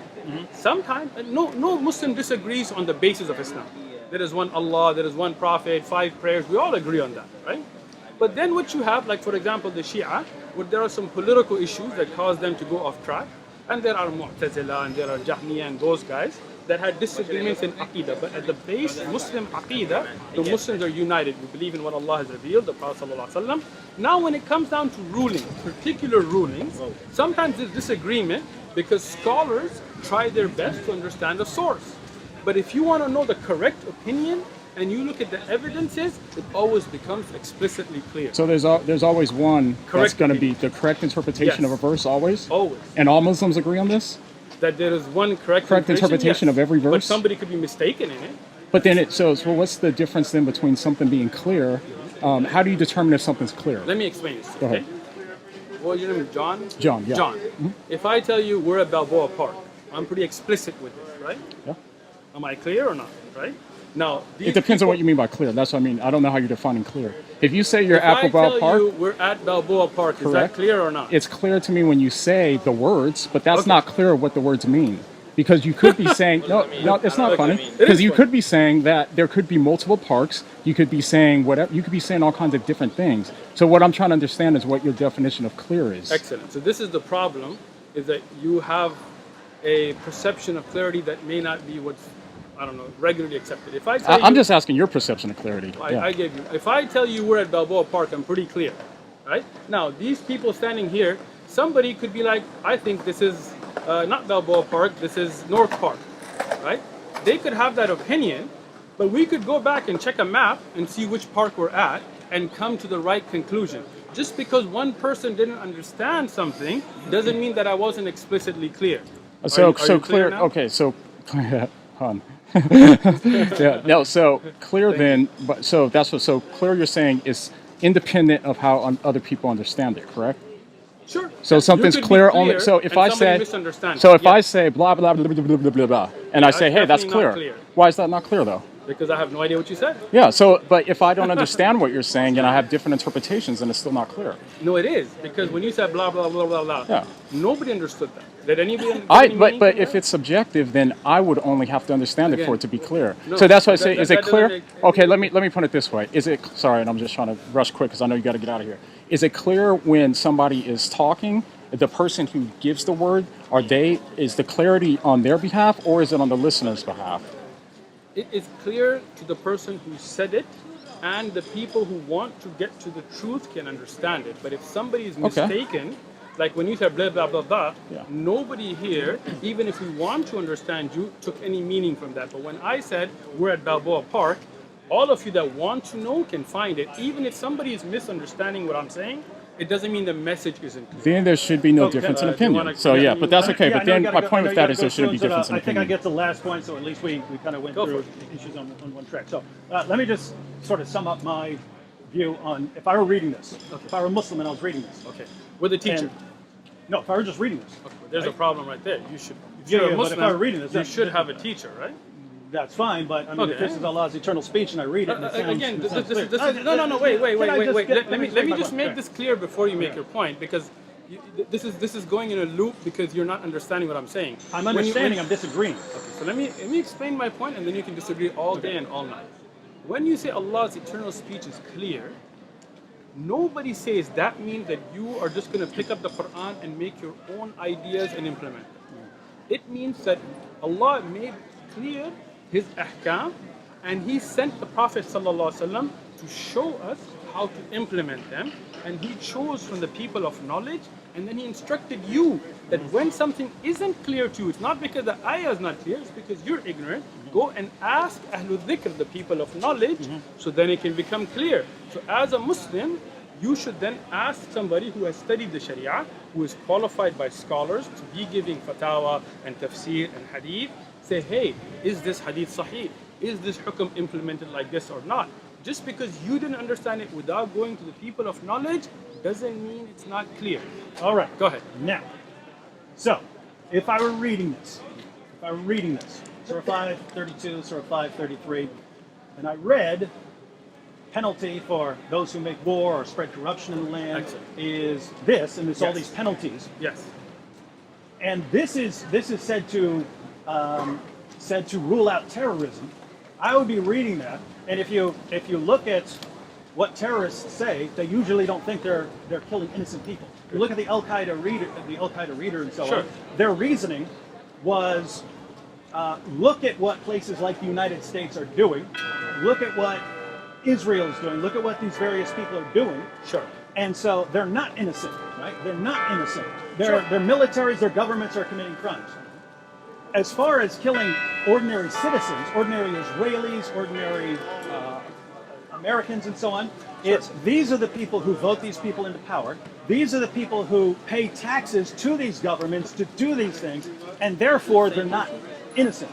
I don't see anything in here that would contradict that. So that's one thing. Now I understand you're saying I would go to a scholar, and I would ask the scholar for clarification. That's a good segue into this ties together, and then you can respond. On the last one. No, it's because this is what we were just talking about. So misconception number 11 is Islam forces people to become Muslim, right? And the verse that is said to refute that is Surah 2, verse 256. Let there be no compulsion in religion. Truth has been made clear from error. So this tract is saying that shows that you can't force people to become Muslim. Okay. Okay. So suppose I read that and I'm confused. I'm confused because this verse says, you kill these people. This says fight those people, fight those who do not believe in Allah. That's not about forcing people to become Muslim. Well, why are you confused? No. Look, all right, go ahead. When Muhammad says, "I've been commanded to fight people until they say there's no God but Allah and Muhammad is His messenger," that sounds like I'm going to fight you until you believe what I'm telling you to believe. Sounds like that. That's not. If you want to say that's not forcing, that's me saying I'm going to stab you until you agree with me, but you're free to believe whatever you want, right? Because you don't understand the hadith. I haven't gotten to the point. So, the point is, suppose I read something like that. Hey, this sounds like I'm supposed to go out and fight people until they agree with me. This verse says no compulsion in religion. Good. You're saying go to a scholar. That's what the Quran is telling you. Yeah, I'm supposed to go to a scholar. Yes. Right? Yes. Okay. So I go to a scholar. So this is not a scholar. You know that, right? Ibn Kathir. This is a book. So let me explain to you. Yes. No. Look, I listened to you. Now, can you let me? He's quoting scholars. Let me explain this to you, Dave. Let me just finish one. Go ahead. Let you finish. So it's commentary on Surah 2, verse 256. Okay. So suppose I want to know what past scholars have said, so I know who I should listen to, right? So he talks about the historical background in Surah 256. No compulsion in religion, right? And so we go down, and it says at the conclusion of all that. So you're skipping through the whole explanation, though, right? Yeah, he gives the explanation, right? Okay. So he gives the historical background, but then he says, but this verse is abrogated by the verse of fighting. You shall be called to fight against the people, given to great warfare. Then you shall fight them, or they shall surrender. Allah also says, O Prophet, strive hard against the disbelievers and the hypocrites, and be harsh against them. And he says, O you who believe, fight those of the disbelievers who are close to you, and let them find harshness in you, and know that Allah is with those who are the pious. Therefore, all people of the world should be called to Islam. If any one of them refuses to do so, or refuses to pay the jizya, they should be fought till they are killed. Right? So that's what I see when I look at Ibn Kathir. Okay. And then I just have one more. I just want to. You're making like 10 points. I'm trying to get the whole point. This is all one. This is all not going to work when you don't listen. Bro. This is all one point. I'm making the exact same point. So suppose I don't like Ibn Kathir. Yeah. And I want to go. It's not about who you like. This is where you're misunderstanding. I get it. So I ask Muslims, hey, who are your scholars? You said, hey, you should read Tabari, you should read this. Yeah. So I go to Qurtubi. Okay. And Qurtubi, right after quoting this verse, says, scholars disagree and hold various positions regarding the legal status and meaning of this ayah. Okay, there you go. It is said that it is abrogated because the Prophet, may Allah bless him and grant him peace, forced the Arabs to adopt the deen of Islam and fought them and was only pleased with Islam for them. Sulaiman ibn Musa took this view, saying, it is abrogated by, O Prophet, do jihad against the unbelievers and the hypocrites. That is related from Ibn Masud and many commentators. And then it goes on, we don't need to read much more, but then the next interpretation he gives, it is not abrogated and was sent down about the people of the book in particular, and means that they are not forced to adopt Islam when they pay jizya. Those who are forced are the idolaters, which you said isn't the case earlier. So here's. Let me explain it. I'm done. I'm done. I just want to summarize. Yeah, I may disagree with what you're about to say, but I'm saying. So we've got these verses that are about fighting and killing. Sure. And we've got verses that are like no compulsion in religion, or to you be your religion, to me be my religion, right? Excellent. We've got verses like that. And if I'm confused, I'm supposed to go to a scholar. Yes. But these show that scholars have disagreed over the centuries.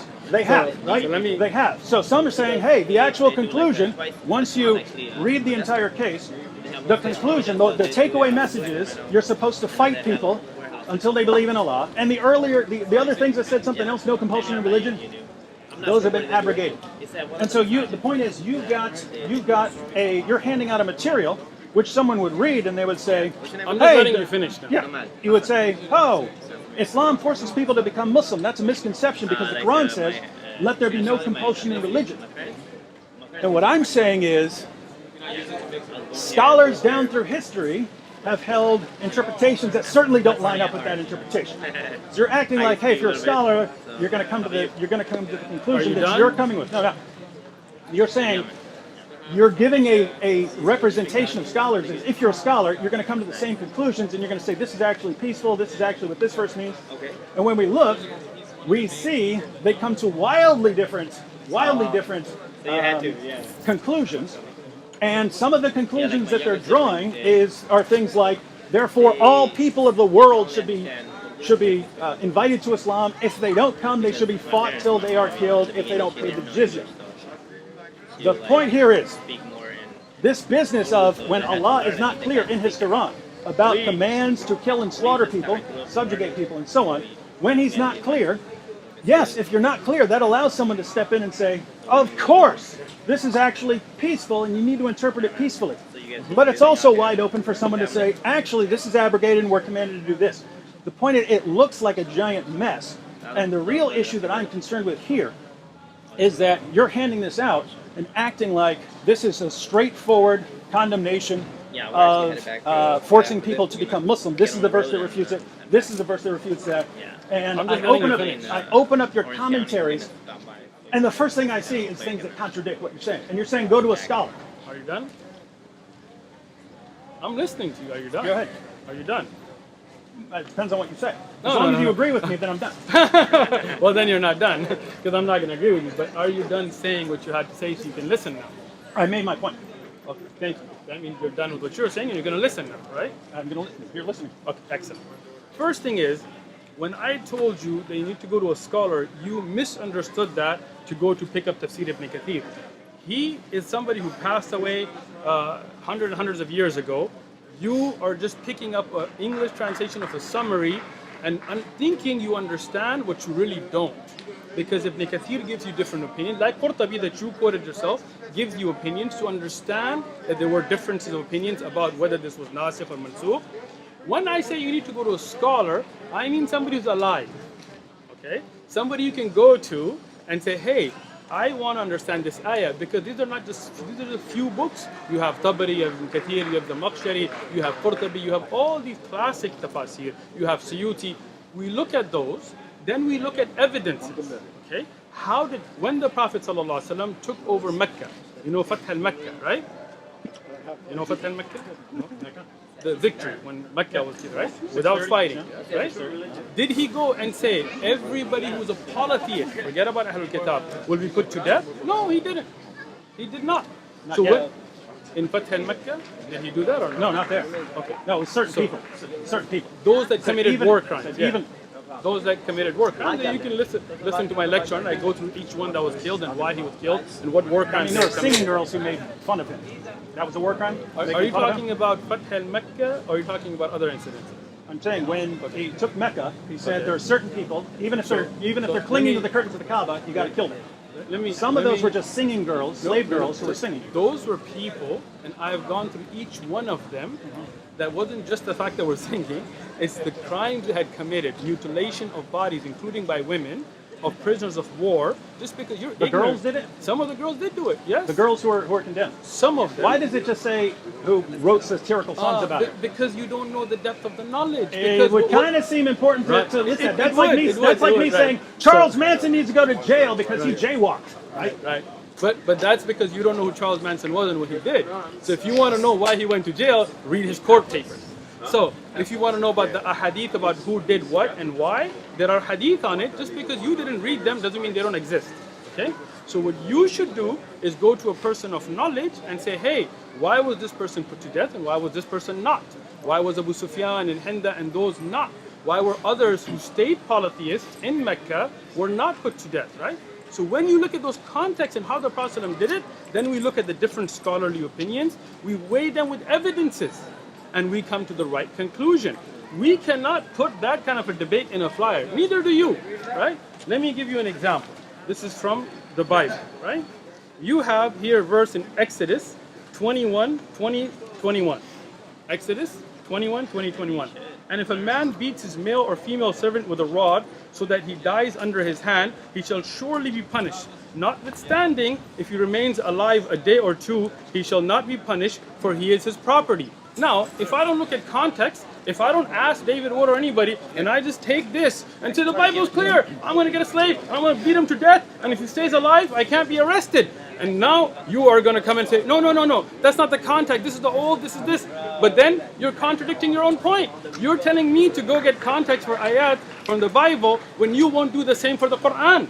This is your double standard. This is your problem. This is where you are not being fair in this conversation, because you know this Bible is filled with verses about killing homosexuals, about things that people have used to carry out hate crimes, to carry out genocides, and you know that's true.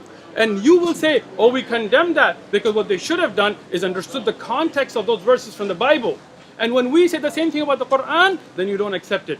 Thank you for your time. No, you said you were done. No, I said done. if I agreed with Thank you. you. Just my time to go. Hey, let me, while you're wrapping up, Have a good day.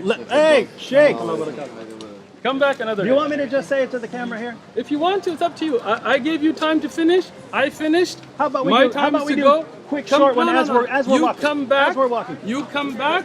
And no, I'm not going to do this short back and forth. Come back. No. Sit and discuss. I just mean, Thank you. final thought. So with No. is that as authoritative as the Quran? Like, All right. I know that. Like, So the Quran point is that like, he wouldn't listen to when you're coming up with conclusions was about- there is no Christian on the planet who would say, if you read something in the Bible and you're concerned about interpreting it correctly, there is no Christian on the planet who would say, don't read what scholars have true. said. Yeah. Show me one Christian on the planet who would say, okay, good. No. Come back another day. You know the Oh, okay, timings well, I'll and continue- speak. I'll continue talking. You can You talk can all listen to me. You If you can wanna- talk if you wanna all jump want. in, you can But jump your in. audience knows that you've been You're breaking informed, down so right? you can hear what I'm saying. So, I have never heard of a Christian who would say, if you want to understand this verse, don't read about it. Don't go to the classical Bible scholars. Don't look at what Bible scholars have said. You can only go to a person who has this kind of credentials and so on. Never heard anyone say that. So to consider that a parallel, if you're bothered by that verse, the first thing you would do is look up commentary. You get a study Bible, you get a commentary by like Paul Copan or something like that on things that are regarded as moral problems in the Bible and so on. No one would say you have to spend years researching at the feet of a scholar to understand what's being said there, or to understand it. I can't think of anything in the Bible. Obviously, if you're getting into theology, it helps to do a ton of research and to study. But if it's straightforward commands, the commands that are directed towards us are pretty clear. Love your neighbors yourself. Love your enemies. Honor all people. These are pretty straightforward. You get something confusing, you open up a book. The problem, and the only reason I can even imagine for saying don't go to the books, don't go to Ibn Kathir, don't go to Qurtubi, don't go to the earlier scholars that they're quoting. The only reason I can say for saying that is that those scholars are just not going to line up with what Muslims are saying today. Right? If you go through Qurtubi and you read there's no compulsion in religion, there's no one on that list who thinks it means what Muslims today say that it means. And so you obviously don't want to go there. You want to go to, a modern scholar, preferably in America or something like that, who's going to tell you, no, it means exactly what it says. And so this is really the disagreement. How clear do we need to be on commands to kill and slaughter? If the Quran is so horribly unclear that you have all these commands that convince some of their all-time greatest scholars that this is a command to violently subjugate the entire world, and it's not, It seems like Allah would have to be the absolute worst communicator in history. That's all I can conclude. I just want to say I appreciate that the Shaykh puts himself out there like that. Again, I haven't been studying Islam in a while. That's why I'm trying to get back into it. But my goodness, this is not a solution. The miracle of reinterpretation is just not a solution to the problems there. And if you have all of these tracts that you're handing out, these tracts that you're distributing, and the first thing that happens as soon as you look any of them up in any commentary is it gives the exact opposite interpretation that's being put forward, I'd say you got a problem.